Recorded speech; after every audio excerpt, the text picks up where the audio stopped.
The Nintendo Virtual Boy is absolutely horrible. Or is it? Nintendo's little pair of goggles of doom has gone down in infamy as the company's worst selling platform to ever hit North America. The platform is regularly the subject of ridicule online, with there being a seemingly endless amount of memes and YouTube videos existing out there, with this hardware being the butt of all jokes. If there is something negative to be said about the Virtual Boy, it has already been said a million times. But beyond all of this online hyperbole, is there a silver lining to be found when experiencing this red and black disaster? Let's find out as we cover all there is to know about the Virtual Boy.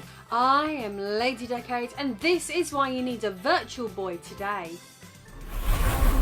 When it comes to hardware, few systems appear to generate as much controversy as the Nintendo Virtual Boy. It's remarkable how this device seems to attract opinions from all corners, even though very few individuals have actually played one, let alone owned one. I can count how many times I've seen the Virtual Boy labelled as one of the worst consoles of all time in dozens of mainstream top 10 lists, despite there being dozens of dreadful devices out there that do not offer a single half-decent game. The truth is, no matter how harshly the Virtual Boy is criticised, there are some high quality games for the system. Let's be fair, even the most well-known satirical videos on the hardware, such as the famous ones made by James Rolfe, feature significant praise for some of the games. But as much of an upside the Virtual Boy's library has, many claim the platform's graphics are just too off-putting to even want to try the console out, with many being concerned that they will just get a headache. But is this fair?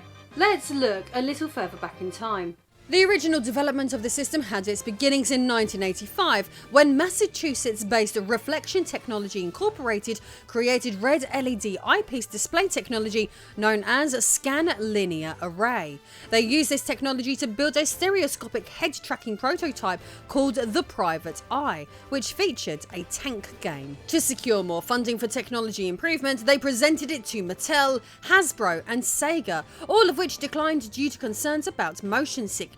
However, Gunpei Yokoi, the father of the Game Boy at Nintendo, expressed interest. Unlike other individuals from corporate entities, Yokoi was a fan of the technology, believing it could revolutionize the gaming experience. Yokoi was an enthusiast, believing that creating games in this unique style would present a formidable challenge for competitors to replicate, and it would further bolster Nintendo's reputation for innovation.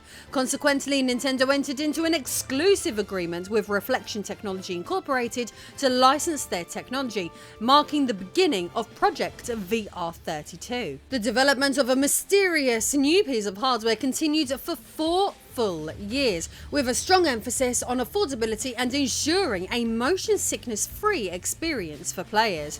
Yokoi opted to utilise red LEDs to keep production costs low, as colour LCDs were found to cause flickering issues during testing. Interestingly, despite the Virtual Boy's initial design resembling a VR headset, the motion tracking technology developed by Reflection Technology was ultimately abandoned due to persistent concerns about motion sickness and the potential for eye conditions. Moreover, releasing a device with this feature would have posed significant risks under Japan's new Product Liability Act of 1995, which we'll discuss in more detail shortly. As a result, the design shifted from a head-mounted goggle to a stationary, robust and precision steel-shielded tabletop form, based on recommendations from the Shepens Eye Research Institute, which deemed it the safest mode for children to enjoy 3D gaming. Remember kids, safety always first. Don't eat Tide Pods. Regarding the Virtual Boy's graphics, Yokoi justified the use of red by stating, "Colour graphics may create a high-tech impression, but a beautiful display does not guarantee a fun gaming experience.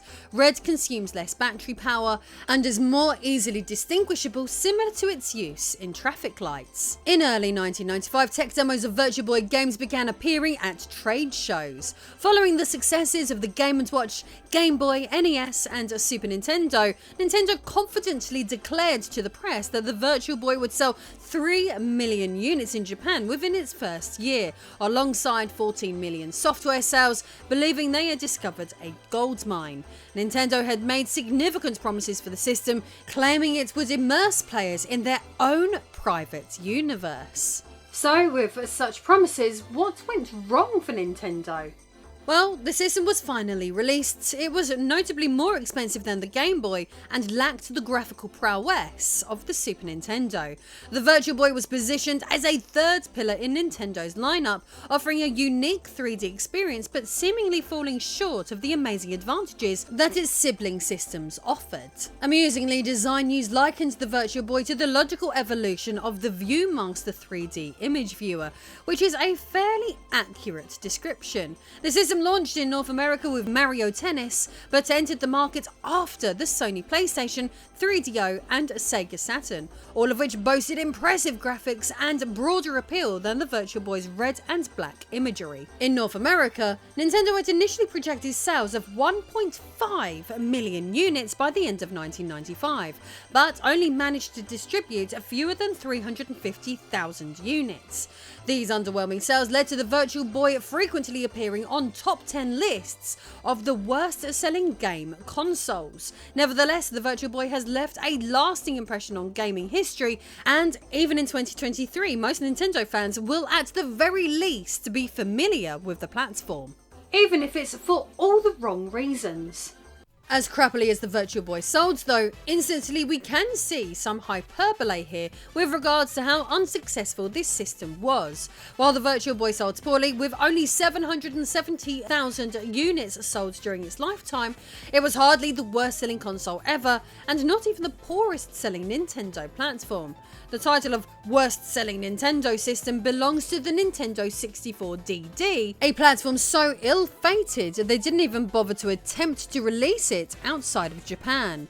Many factors contributed to the Virtual Boy's challenges, including the anticipation of the Nintendo 64 and the presence of more enticing new gaming platforms already available on the market. Additionally, Shigeru Miyamoto, Nintendo's lead game designer, had minimal involvement in Virtual Boy software, and the system was rushed to market to free up resources for the hyped to oblivion Ultra 64.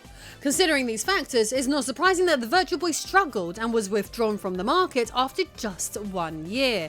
However, the question remains, was this system as bad as some critics claim? Well, let's delve into this further. Regarding the echo chamber of opinions surrounding the Virtual Boy, one undeniable aspect of the device's experience is its discomfort during extended gameplay sessions. The goggles on legs concept in reality falls short, as the most practical way to use the system is by sitting at a desk or table. Even then, it necessitates an awkward posture, straining the back and neck, which is, in my view, the most frustrating aspect of the Virtual Boy. But what about the persistent talk of headaches and health concerns associated with the Virtual Boy? Does looking at virtual games really result in migraines? Well, the truth behind this concern stems from the Japanese Product Liability Act. Toshima Makino, the biographer of Gunpei Yokoi, noted that hardware manuals had to include a wide array of warnings to protect the manufacturer from liability. Some of these warnings could be quite absurd, offering up the equivalent of saying, "Don't use this microwave to dry a wet cat." The reason for this is because if a particular act wasn't explicitly prohibited in the manual, the company could be held accountable for any resulting damage. This stringent law led to the Virtual Boy being perceived as ominous, sparking numerous rumours and misconceptions about the system. To address this emerging issue and concern, Nintendo implemented a timer in the Virtual Boy, reminding users to take a break every 15 minutes to rest their eyes, with the reminder also being included in the manuals due to these slightly over-the-top new regulatory requirements. Yokoi pointed out that many consumers were unaware of the provisions of the Product Liability Act, so when they read the instructions they got the impression that the product was detrimental to their health. However, in 2023, we're familiar with using 3D products like 3D televisions, certain smartphones, and even the Nintendo 3DS line, all of which come with similar warnings about the recommended duration of 3D use. The Virtual Boy was no exception in this regard, but the combination of the new Liability Act and the relative rarity of 3D technology at the time led to incorrect perceptions of it being a dangerous and headache-inducing piece of technology. So there you have it, the Virtual Boy is no more dangerous than the beloved Nintendo 3DS. Apart from the potential discomfort of a strained neck, it posed no more risk than any other 3D capable device. The headache issue caused by looking at the screen is undoubtedly a baseless myth, much like claims that it is one of the worst selling systems ever. Bearing this in mind, this doesn't mean the platform doesn't have arguably further perceived weaknesses. However, are more falsehoods attached to these too? Let's discuss. The Virtual Boy clearly has a very limited game library, which makes sense considering what a short time the device was available for. Many simply believe the system lacks big IPs due to the system failing, but the truth is there is far more to it than that. The bizarre reality is that most of Nintendo's biggest franchises were never ever intended for the Virtual Boy in the first place, despite many wishing iterations of all the classics were available for the system. To explain why this is the case, interestingly, it is easy to learn why. It turns out that the then president of Nintendo, Yamauchi, actively requested that Mario and other key franchises have a diminished presence on the platform, with such a stance being fully supported by none other than Shigeru Miyamoto himself. Which raises the question, why would they opt to make such a bold move? Well, within Nintendo there was a belief that the Virtual Boy would primarily appeal to a specific group of hardcore players, so consequently they ascertained the system required entirely different types of games compared to other Nintendo consoles. The Virtual Boy was intended to function as something very different to its contemporaries. The idea was for Virtual Boy titles to offer distinct experiences from those on other platforms. Nintendo deliberately withheld their flagship IPs to ensure their impact would be greater when introduced on the Nintendo 64 in the following years. This was a significant reason behind Miyamoto's opposition. Therefore, even if the Virtual Boy had achieved commercial success, we likely wouldn't have seen many major new entries in established series on the platform, and instead much more experimental offerings looking to offer up something completely new. This approach meant that renowned franchises like Mario made only token appearances on Yokoi's new hardware. So instead of experiencing a traditional Mario adventure, gamers who owned a Virtual Boy received titles like Mario Clash and Mario Tennis. In order to make the Virtual Boy viable, Yokoi's Research and Development 1 department, alongside subcontractors at Intelligent Systems, had to devise bold new gameplay concepts. However, they faced time constraints and pressure from upper management, resulting in numerous shortcuts during such projects. This led to many games struggling to fully leverage the Virtual Boy's unique capabilities, as they often forced established 2D gameplay techniques onto the stereoscopic 3D system. Consequently, most games didn't make the most of the Virtual Boy's distinctive features, despite originally intending to do so, thus meaning we can only ever fantasize about what could have been possible. What a shame. Through all of this, one thing is for sure though, the Virtual Boy's sparse collection of blockbuster titles was not due to its failure, but the Virtual Boy was not supposed to be about treading familiar ground in the first place. Supporting this interesting thought track, Shigeru Miyamoto provides additional insight on Nintendo's official website, explaining his reservations about conventional releases for the Virtual Boy. Miyamoto elaborates, "The complicated thing is that 3D graphics were a major theme for both the Virtual Boy and Nintendo 64. Things may have turned out differently if the two devices shared their technology, but they had different purposes.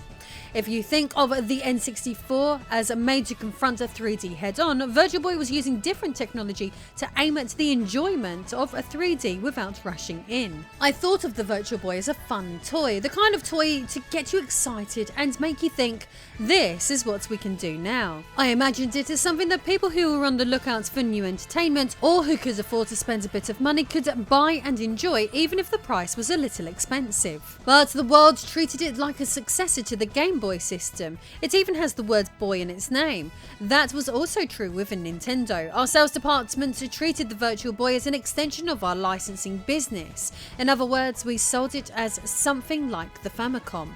Virtual Boy was an appealing toy to people who viewed it like that. I think that it's still an appealing product, but when you think of it as a gaming platform, it becomes a failure. I thought that it could be enjoyed plenty enough if there were about 5 really good games. The most ideal scenario would have been for things from there to catch on to the point where it would be its own market. I thought we needed to treat it like a niche product. It's not so much that the machine itself was wrong as a product, but we were wrong in how we portrayed it. That's why I think it would have been most ideal if it had started out as a toy, then organically evolved into a gaming platform. However, since the Famicom, people tend to think of Nintendo machines as game consoles. From the words of Miyamoto himself, due to bad marketing, you've all been thinking about the Virtual Boy wrong. Regarding the available games for the system, despite its limited library of just 22 titles, out of the platform's total releases, there are some hidden gems that deserve your attention.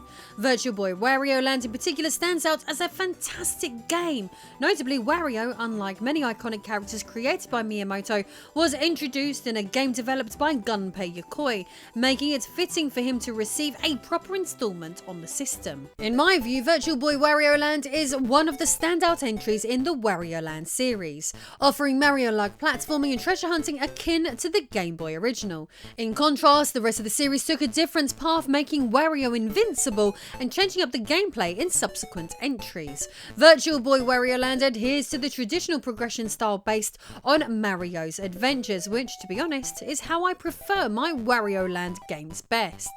Next, we have an exclusive IP which aligns with President Yamauchi's vision for the Virtual Boy, a punch-out like boxing game featuring Rock'em Sock'em style robots. The game is played from a first-person perspective, which should have been the standard for most Virtual Boy games. Tolero Boxer is a great execution of simulating a sort of virtual reality, albeit very rudimentarily. On the platform, we can also enjoy Jack Bros, an Atlus game that serves as a spin-off to the Megami Tensei series. This game adopts a top-down perspective reminiscent of The Legend of Zelda as you navigate multi-floored areas, defeating enemies using character-specific abilities, and collect keys to progress to the next level. Although Jack Bros doesn't fully exploit the Virtual Boy's unique capabilities, it remains a solid game and something worth trying out if you can get your hands on Nintendo's Red and Black delight. While those just discussed are my top recommendations, the likes of Mario Tennis, Mario Clash, Vertical Force all provide solid gameplay experiences that are more than worthy of your time. Both back then and now, critics may scoff at the Virtual Boy's meager game library, but at least the system has multiple quality exclusives. Let's ask ourselves, for example, can the same be said for the Xbox One? Well, I think so. Unlike games for most other platforms, none of the Virtual Boy's top titles have ever been ported to any other system, and considering the Virtual Boy's stereoscopic technology, playing them on native hardware remains the most authentic way to experience them. Despite the Virtual Boy's limited positive presence online, the Planet's Virtual Boy website and forum, on the other hand, have kept the system alive, documenting dozens upon dozens of different homebrew games released for the device over the years. That's right, thanks to the awesome fan community out there, the Virtual Boy now has a lot more than the 22 games available for it that could be originally enjoyed. God bless Homebrew. Building on this cool information, in 2007 the Flash Boy was introduced, a flash cartridge for the Virtual Boy. Right here I have the Flash Boy Plus, a 2010 sequel designed specifically to foster development for Nintendo's original stereoscopic system. It features a new backup battery and a full 16 megabits of memory, allowing it to accommodate all 22 commercially released games, as well as many homebrew titles. Today you can purchase devices like this, enabling you to download and store the entire Virtual Boy library on a single cartridge, eliminating the need to hunt for obscure titles on eBay. This means you can enjoy all the classics and a variety of experimental homebrew games as well. What a crazy Virtual Boy future we now live in. Speaking of homebrew, I'm fortunate enough to own a physical copy of one of the most impressive homebrew Virtual Boy games, Hyper Fighting. It's a full-blown port of Street Fighter 2 Turbo featuring 12 playable characters, adjustable speed and survival mode. This game is the crown jewel of the Virtual Boy homebrew scene and is even compatible with the fan-made Virtual Boy Link cable, allowing for Versus mode, an experience no other Virtual Boy game offers. Some argue that this unofficial game is more impressive than any official release, and is the largest Virtual Boy game ever made, necessitating a custom cartridge due to its size. While I've noticed that some people are now emulating these games using Oculus devices, the experience seems quite different from what the Virtual Boy offered, since Virtual Boy games weren't designed for actual virtual reality, but instead looking at one screen, like with a 3D TV. Through all of this, I hope you can see that the Virtual Boy has more to offer to you than you might initially think, especially if you delve beyond the surface and ignore the noise surrounding the device and its commercial struggles. So maybe the Virtual Boy really is worth a purchase still in 2023. The Virtual Boy may not have been a smashing success, but is far from one of the worst selling consoles of all time. Consequently, there are plenty of second-hand units available for most enthusiasts. Over the years, misconceptions and falsehoods about the Virtual Boy have spread. I strongly recommend anyone with even a slight interest in the device to give it a try, as it remains unique and offers an enjoyable library with the potential for more exciting homebrew games in the future. The Virtual Boy deserves more credit than it typically receives, so why not consider trying it out for yourself? Anyway, for regular content on weird gaming hardware, subscribe as I upload every week. Then why not check out my recent upload on the Dido console. See you soon.